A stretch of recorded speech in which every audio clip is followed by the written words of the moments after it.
নমস্কার বন্ধুরা, সবাই কেমন আছো? আশা করি সকলেই ভালো আছো। আমিও ভালো আছি।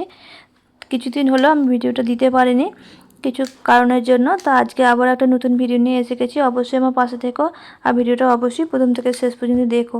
তো বন্ধুরা, আজকের এই চিকেন রান্নাটা একদম খুব সহজে, খুব কম সময়ে কিভাবে একদম সুস্বাদু রেসিপি বানিয়ে ফেলবে, একরকম একই খেয়ে না খেয়ে। চলো তাহলে জানতে হলে রেসিপিটা অবশ্যই দেখতে হবে। চলো তাহলে বন্ধুরা, শুরু করছি রেসিপিটা। প্রথমেই আমি এখানে নিয়ে নিয়েছি চিকেন আমি এখানে 500 থেকে 700 গ্রাম মতো চিকেন আমি এখানে নিয়ে নিয়েছি। এবার আমি চিকেনটাকে ভালো করে প্রথমে জলে ধুয়ে নেব। জলে ধুয়ে নিয়ে আমি এবার এর মধ্যে এখানে মশলা মাখিয়ে নেব। প্রথমে ধুয়ে নিয়েছি, ধুয়ে নিয়ে এবার আমি এর মধ্যে দিয়ে দিচ্ছি নুন। প্রথমে এখানে আমি হাফ চামচ মতো নুন দিয়ে দিয়েছি। যেহেতু এই মশলা এখানে খুব এমন বেশি মশলা এই আজকে রেসিপিটা দেবো না, তাই অল্প করে সামান্য পরিমাণ মতো নুন আমি এখানে দিয়ে দিয়েছি। আর দিয়ে দিয়েছি লেবুর রস। লেবুর রসটা অবশ্যই দেবে। এখানে আমি হাফ চামচ মতো লেবুর রস আমি এখানে দিয়ে দিয়েছি। আর আমি এখানে দিয়ে দেবো গোলমরিচ গুঁড়ো। এখানে আমি 1 চামচের বেশি আমি এখানে গোলমরিচটা দিয়ে দিয়েছি। আজকে রেসিপিটা করব বেশিরভাগ গোলমরিচ দিয়ে, তাই এখানে আমি 1 চামচের বেশি গোলমরিচ আমি এখানে দিয়ে দিয়েছি গুঁড়ো করে। আর আমি এখানে দিয়ে দিয়েছি 1 চামচ মতো সর্ষের তেল। এবার এটাকে আমি প্রথমে ভালো করে মাখিয়ে নিচ্ছি।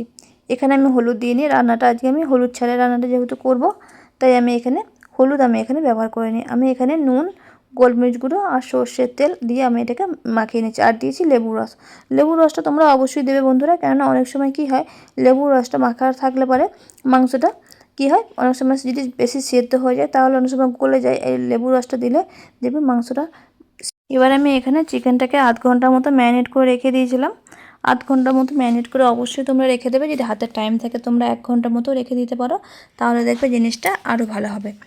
এবার আমি কড়াই বসিয়ে দিয়েছি। কড়াই বসিয়ে দিয়ে আমি প্রথমেই এখানে দিয়ে দিচ্ছি সাদা তেল। আমি আজকে রান্নাটা সাদা তেলে করে নেবো, তার জন্য প্রথমেই আমি এখানে কড়াইটাকে গরম করে নিয়েছি। হালকা গরম করে নেওয়ার পর এবার আমি এর মধ্যে দিয়ে দিচ্ছি সাদা তেল।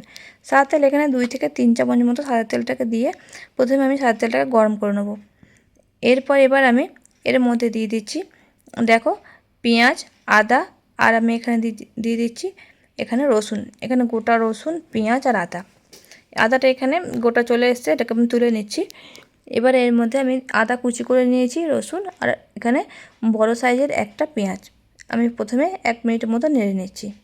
তো দেখো, এবার আমি এখানে দিয়ে দিয়েছি বাদাম। 1 মুঠো মতো বাদাম আমি এখানে দিয়ে দিয়েছি। এবার আমি এর মধ্যে দিয়ে দেবো জল আর সামান্য পরিমাণ নুন দিয়ে এটাকে আমি সিদ্ধ করে নেবো। হালকা 1 মিনিটের মতো নেড়ে নিয়েছি, দেখতেই পেয়েছো বেশি নাড়িনি। 1 মিনিটের মতো নেড়ে নেওয়ার পর এবার আমি এখানে দিয়ে দিয়েছি জল দিয়ে এটাকে আমি সেদ্ধ করে নেবো। আমি তেলের উপর ভেজে নেবো না, আমি এখানে এটাকে জল দিয়ে সেদ্ধ করে নেবো। পেঁয়াজ, রসুন, আদা আর এখানে কাঁচা বাদাম। এবার আমি ওপর থেকে হাফ চামচ মতো নুনটা দিয়ে দিলাম, দিয়ে সেদ্ধ করে নিলাম। এদিকে আমি অন্য কড়াই বসিয়ে দিয়েছি। এবার আমি এর মধ্যে দিয়ে দেবো সাদা তেলটা এখানে আমি পরিমাণ মতো দিয়ে দিচ্ছি। 2 চামচ মতো দিয়ে দিচ্ছি। আর আমি এখানে দিয়ে দিচ্ছি বাটার। এখানে 1 চামচ মতো বাটার আমি এখানে দিয়ে দিচ্ছি। তোমরা যদি চাও তো পুরোটাই সাদা তেল দিয়ে করতে পারো, তবে যদি চাও তো অল্প ঘিও দিতে পারো। তো এবার আমি বাটারটা এখানে 1 মিনিটের মতো গরম করে নিয়েছি। গরম করে নিয়ে এবার আমি এখানে এলাচ, লবঙ্গ, দারচিনি আমি এখানে এবার তেলের মধ্যে দিয়ে দিচ্ছি। বাটাটাকে বেশি গরম করব না, 1 মিনিটের মতো গরম করে নেওয়ার পর এখানে আমি গোটা গরম মশলা আমি এখানে দিয়ে দিচ্ছি। কারণ বাটাটা যদি পুড়ে যায় তাহলে রান্নাটা খেতে ভালো লাগবে না একদম। তার জন্য এখানে আমি হাফ চামচ মতন আমি এখানে বাটার দিয়ে আমি এটাকে গরম করে নিয়েছি। গরম করে নেওয়ার পর গোটা গরম মশলা আমি এবার এখানে দিয়ে দিয়েছি তেলের মধ্যে। এবার আমি ওই তেলের মধ্যে দিয়ে দিলাম ম্যারিনেট করে রাখা চিকেনটাকে দিয়ে এবার আমি এখানে এটাকে ভালো করে 5 মিনিট মতো ভালো করে আমি একে নাড়াচাড়া করে নেবো। যতক্ষণ না পর্যন্ত ভালোভাবে ভাজা হয়ে যাবে ততক্ষণ পর্যন্ত এটাকে আমি নাড়তে থাকবো। দেখতে হবে নিচে লেগে যেন না যায়, কারণ যেহেতু নিচে যদি লেগে যায় তাহলে সেটা পোড়া গন্ধ ছাড়বে, সেটা ভালো লাগবে না খেতে। এদিকে পেঁয়াজ, আদা, রসুন আর যে বাদাম দিয়েছিলাম সেটা এখানে সেদ্ধ করে নিয়েছিলাম জল দিয়ে। ওটা সেদ্ধ হয়ে গেছে, তুলে নিয়ে ঠান্ডা করে নিয়েছি। ঠান্ডা করে দেখো এখানে একটা পেস্ট বানিয়ে নিয়েছি। দেখো 5 মিনিট মতো টাইম নিয়ে ভালো করে ওটাকে লালচে করে ভেজে নিয়েছি। এবার আমি ওর মধ্যে যে পেস্টটাকে বানিয়ে রেখেছিলাম, পেঁয়াজ, আদা, রসুন পেস্টটাকে আমি এখানে দিয়ে দিয়েছি। এবার এটাকে আমি ভালো করে নাড়তে থাকছি। এবার আমি এর মধ্যে দিয়ে দিচ্ছি নুনটা পরিমাণ বুঝে দেবে। কারণ আগে যেহেতু নুন মাখানো আছে মাংসের মধ্যে, তাই এখানে নুনের পরিমাণটা কম দিতে হবে। এবার আমি এর মধ্যে দিয়ে দিয়েছি 1 চামচ মতো জিরে গুঁড়ো আর 1 চামচ মতো ধনে গুঁড়ো। আমি এখানে ছোটো চামচ ব্যবহার করেছি, ছোটো চামচের বড় চামচের হাফ চামচ মতো হবে। 1 চামচ করে 2 চামচ জিরে গুঁড়ো আর ধনে গুঁড়ো আমি এখানে দিয়ে দিয়েছি। দিয়ে এবার এটাকে আমি ভালো করে নেড়ে নিচ্ছি আবারও। এটাকে ঠিক আবারও আমি 5 মিনিট মতো ভালোভাবে এখানে এটাকে নাড়তে থাকবো, যতক্ষণ না পর্যন্ত পেঁয়াজের গন্ধটা চলে যাবে, ততক্ষণ পর্যন্ত এটাকে আমি নাড়তে থাকবো। এবার আমি এর মধ্যে দিয়ে দিয়েছি বড় চামচের 1.5 চামচ মতো আমি এখানে দিয়ে দিলাম গোলমরিচ গুঁড়ো। গোলমরিচ গুঁড়োটাকে বেশি লাগবে এতে, তাই আমি এখানে গোলমরিচ গুঁড়ো দিয়ে দিচ্ছি। আমি এখানে কাঁচা লঙ্কা কিংবা শুকনো লঙ্কা কি গুঁড়ো লঙ্কা আমি কোনো কিছু ব্যবহার করিনি, দেখতেই পাচ্ছ। আমি এখানে শুধু গোলমরিচ গুঁড়ো ঝালের জন্য গোলমরিচ গুঁড়ো দিয়ে দিয়েছি। এবার আমি এটাকে 5 মিনিট মতো ভালোভাবে আমি এটাকে ঢাকা দিয়ে ভালো মতো কষিয়ে নেব, যতক্ষণ না পর্যন্ত এটা তেল ছাড়বে ততক্ষণ পর্যন্ত এটাকে নাড়তে থাকবো। আমি এখানে 2 থেকে 3 মিনিট মতো কষিয়ে নেওয়ার পর আমি এর মধ্যে বড় চামচের 1 চামচ টক দই আমি এখানে দিয়ে দিয়েছি।